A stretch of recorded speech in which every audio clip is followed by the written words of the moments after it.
Yep. Let's go first to Adam Teicher. Go ahead, Adam.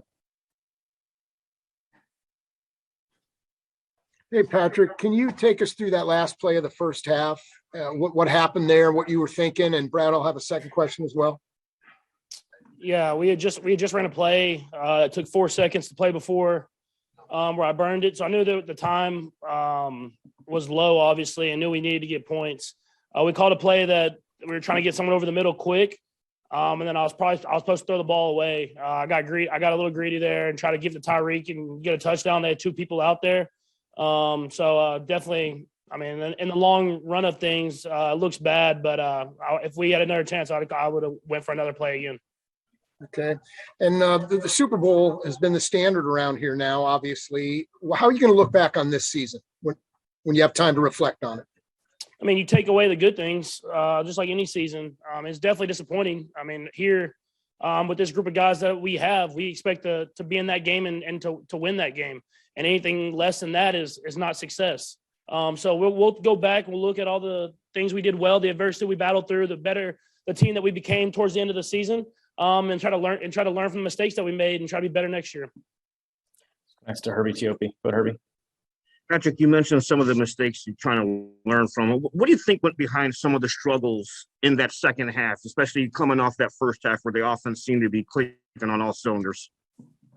There's a few misreads here and there. There was guys that were open, and I didn't hit at the right time, or I passed up on a something shorter that I went for something. I wanted to get something deeper down the field.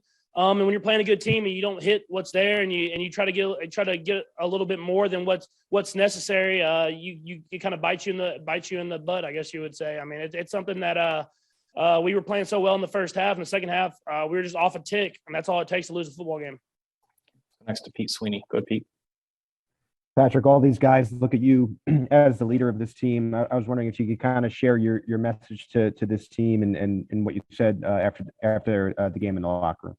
Yeah, I mean, I said I'm proud of those guys. I mean, if you looked at the season that we had to be in this game in general, it's definitely a special group of guys that battle through adversity. But the leaders on this team know that this isn't our standard. We want to win the Super Bowl. Whenever you taste that winning the Super Bowl, nothing less than that is success. And so we have to go back.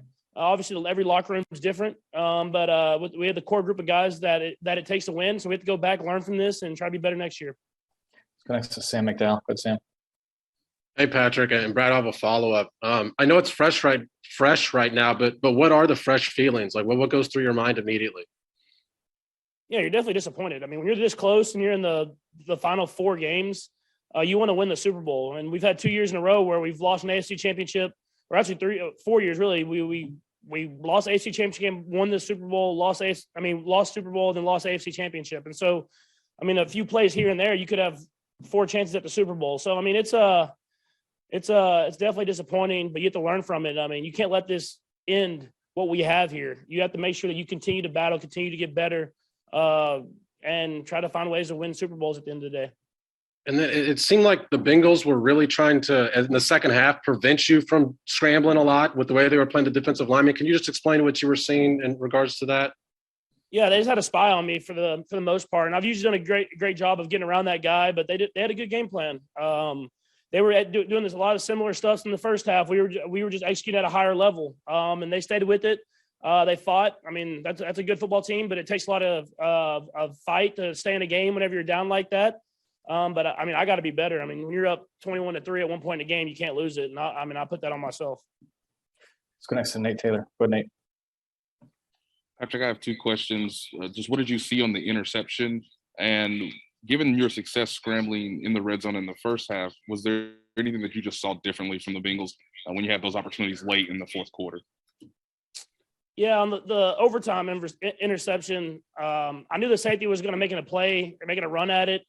But I just gave my guy a chance. And, I mean, it got tipped. Good play by one safety, and it fell right into the other dude's hands. So, I mean, I would have done it again. I mean, whenever you have a guy like Tyreek running and he has to step on someone, give him a chance to make a play. And I'd say like 8 times out of 10, he makes that catch. And so didn't work for us today. But I mean, that's a play that I would go to again if I had a chance. And then the red zone, I mean, we were only down there once in the second half. So it wasn't like we weren't having great success. I mean, it was at the point at the end of the game where they were just blocking the end zone, trying to keep us to a field goal. You got to be in the red zone more to have more success in it. Let's go next to Todd Palmer. Go ahead, Todd. Patrick, I know, it's weird to celebrate milestones in a game like this, but I did want to ask about Travis Kelce. He's now tied for third most postseason touchdowns in NFL history, one of only 3 guys with 100 catches.